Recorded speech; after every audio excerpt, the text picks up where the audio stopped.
కేంద్రంలో ఏరియా హాస్పిటల్లో వెంటిలేటర్స్ని ప్రొవైడ్ చేసేటువంటి చర్యలు మీరు చేపడుతున్నారా అని ప్రశ్న రూపంలో అడుగుతా ఉన్నాను. అదేవిధంగా ఉస్మానియా, గాంధీ ఈ హాస్పిటల్కి సంబంధించి ఒకనాడు ఎంతో ప్రతిష్టాత్మకమైనటువంటి నిమ్స్ ఇప్పుడు కూడా కొద్దిగా ప్రాధాన్యత సంతరించుకుంటానే ఉంది. కానీ ఉస్మానియా, గాంధీని పూర్తిగా నిర్లక్ష్యం చేశారా, లేకుంటే ఏం చర్యలు తీసుకుంటున్నారు అది కూడా చెప్పవలసిందిగా వారిని కోరుతా ఉన్నాను. ఒకప్పుడు పెద్ద మా రాజ్బహదూర్ గౌడ్ గారని, ఆయన ఆ రోజుల్లో పెద్ద నాయకుడు కేఎల్ మహేంద్ర గారు, వాళ్ళు ఏ ప్రభుత్వ ఆసుపత్రికి కూడా ఏ ప్రైవేట్ హాస్పిటల్కి కూడా వెళ్ళేవాళ్ళు కాదు. అనేకసార్లు వాళ్ళు ఎమ్మెల్యేలుగా ఎమ్మెల్సీ చేసిన ఈ హాస్పిటల్స్కి వెళ్ళేవాళ్ళు. దాన్ని అభివృద్ధి చేయడానికి మీరు చేపడుతున్నటువంటి చర్యలు కూడా చెప్పవలసిందిగా కోరుతా ఉన్నాను. అదేవిధంగా హెల్త్ కార్డ్స్ ఎన్ని ఉన్నాయి ఈ రాష్ట్రంలో, ఇంకా ఎంతమందికి ఇవ్వాల్సిన అవసరం ఉంది, అందరికీ ఇచ్చేటువంటి చర్యలు చేపడతారా అని అడుగుతా ఉన్నాను. అదేవిధంగా 10 లక్షల పరిమితి పెట్టారు, గతంలో 5 లక్షలు ఉన్నది, అది సంతోషమే. దాంతోపాటు కొంతమంది మధ్యలోనే ఆ డబ్బు చాలక బయటకు వచ్చేస్తూ ఉన్నారు. ఆ హాస్పిటల్స్ నీ కోటా అయిపోయింది, నీకు రావాల్సినటువంటి బకాయిలు అయిపోయినాయి అని చెప్పి బయటికి పంపిస్తున్నారు. దాంతో అర్ధాంతరంగా హాస్పిటల్లో ఉండలేక, ఇంట్లో ఉండలేక అర్ధాంతరంగా అనేక ఇబ్బందులు పడుతున్నటువంటి పేషెంట్స్ మన అందరికి కూడా అనుభవం ఉంది. అందుకని ఏదైనా ఒక జబ్బుని ఆరోగ్యశ్రీ ఇటువంటి వాటిల్లో తీసుకున్నప్పుడు పూర్తి స్థాయి వైద్యం, పేదవాడికి ప్రత్యేకంగా ఆరోగ్యశ్రీ కార్డు ఉన్నటువంటి వాళ్ళకి పూర్తి స్థాయి వైద్యం ఇచ్చేటువంటి ఆలోచన ఏమైనా చేస్తున్నారా? అదేవిధంగా కొన్ని దేశాల్లో వైద్య రంగం పూర్తిగా ఇన్సూరెన్స్ కంట్రోల్లో ఉంటుంది. అమెరికా లాంటి చోట కూడా ఇన్సూరెన్స్కి అనుసంధానం చేస్తే మన భారతదేశంలోనూ లేదా మన రాష్ట్రంలో కూడా ఇక ఎవరికైనా సరే నిశ్చింతగా వాళ్ళు కొన్ని ప్రైవేట్ హాస్పిటల్స్ ఇన్సూరెన్స్ ఫెసిలిటీ పెట్టాయి. వాళ్ళు అక్కడికి కానీ అడ్మిట్ అయితే టోటల్ ఖర్చు కూడా వాళ్ళు పెట్టుకుంటా ఉన్నారు. అటువంటిది ఇన్సూరెన్స్ ఆలోచన అందరికీ ప్రొవైడ్ చేయడానికి చేస్తున్నారా అని అడుగుతున్నాను. చేయకపోతే చేసే ఆలోచన ఉందా అని కూడా మీ దృష్టికి తీసుకొస్తా ఉన్నాను. అలాగే ఆయుష్మాన్ భారత్, ఇది కేవలం అంతకుముందు రేషన్ కార్డు అందరికి కూడా ఉండాలనేది సెంట్రల్ గవర్నమెంట్ స్కీమ్. అది దాన్ని ఇవాళ ఉస్మానియా, గాంధీ హాస్పిటల్స్కే పరిమితం చేశారనేది వాస్తవమా? నెక్స్ట్ బస్తీ దవాఖానాలు ప్రతి వార్డులో కూడా గత ప్రభుత్వం ఉన్నప్పుడు ఏర్పాటు చేశారు, అవి కొనసాగుతున్నాయా? అలాగే మన పాపులేషన్ అండ్ డాక్టర్స్ రేషియో ప్రకారంగా 1000 మందికి ఒక డాక్టర్ ఉండాలి. తెలంగాణ సమ్వాట్ నేషనల్ యావరేజ్ కంటే బెటర్ అని నేను చదివాను. 800 నుంచి 900కు ఒక డాక్టర్ ఉన్నారని చెప్తున్నారు.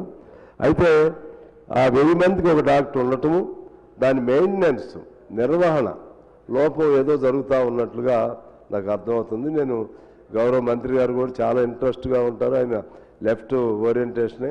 కానీ కొన్ని హాస్పిటల్స్లో డాక్టర్స్ లేక సమయం పాటించక చాలా వేకెన్సీస్ ఉన్నాయి. మా కొత్తగూడెం లాంటి ప్రధానమైన జిల్లా ఆసుపత్రుల్లోనే చాలా వేకెన్సీస్ ఉన్నాయి. దాంతో వారు ఇంకో హాస్పిటల్కి రెఫర్ చేయటం, వరంగల్, వారు అక్కడి నుంచి ఇంకో హాస్పిటల్కి రెఫర్ చేయటం, పేదవాళ్ళు అటు ఇటు తిరగలేక ఇబ్బంది పడుతున్నారు. ఆ ఖాళీల్ని పూర్తి చేసేటువంటి ఆలోచన ఉందా అని చెప్పి నేను మీ ద్వారా అడుగుతున్నాను అధ్యక్ష. అలాగే మందులకు సంబంధించి చాలా హాస్పిటల్స్లో మందులు అందట్లేదు అనేది పెద్ద కంప్లైంట్.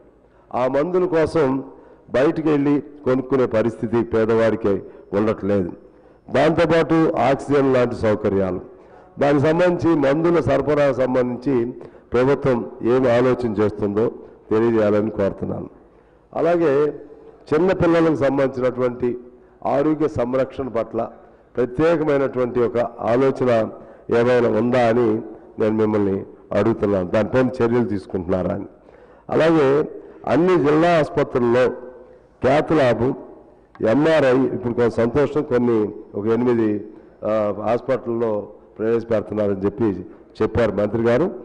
కనీసం జిల్లా హాస్పిటల్స్ కన్నా ప్రతి జిల్లా హాస్పిటల్కి ఒక క్యాత్ ల్యాబ్, ఎంఆర్ఐ ఏర్పాటు చేస్తే సంతోషం. ఆ ఆలోచన ఏమన్నా చేస్తున్నారా అని మిమ్మల్ని ప్రశ్నిస్తూ ఉన్నాను. అలాగే డయాలసిస్కు సంబంధించిన యూనిట్స్ కూడా చాలా ప్రజలు డయాలసిస్ పీడితులు నరకం అంటే ఏంటో ప్రత్యక్షంగా బతికొండగా చూస్తారు.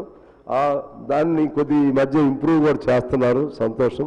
ముఖ్యంగా మా నియోజకవర్గానికి సంబంధించి 10 డయాలసిస్ యూనిట్స్ మీరు ప్రొవైడ్ చేశారు.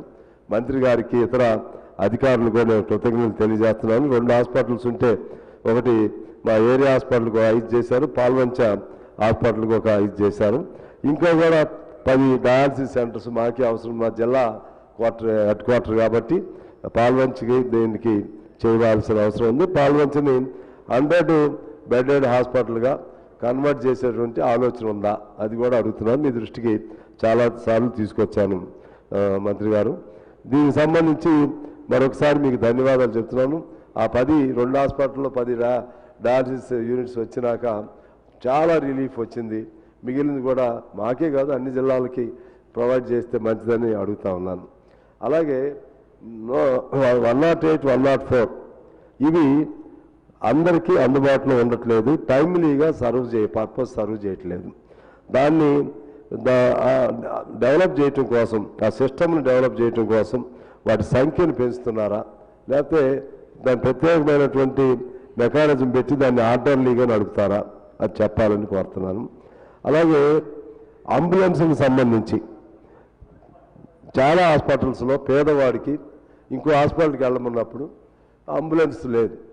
దాంతో జబ్బులో ఉండి ప్రాణాపాయంలో ఉన్నవాడు కూడా ఎట్లా తెలవట్లేదు. కనీసం దానిపైన కూడా అంబులెన్స్కి సంబంధించి ఎన్ని ఉన్నాయి, కనీసం ప్రతి ఏరియా హాస్పిటల్కి ఒక అంబులెన్స్ అన్న ఆర్డర్లో ఉండే అంబులెన్స్ని దానికి సిబ్బంది ఉండే విధంగా ఏర్పాటు చేస్తారని అడుగుతున్నాను మంత్రి గారికి.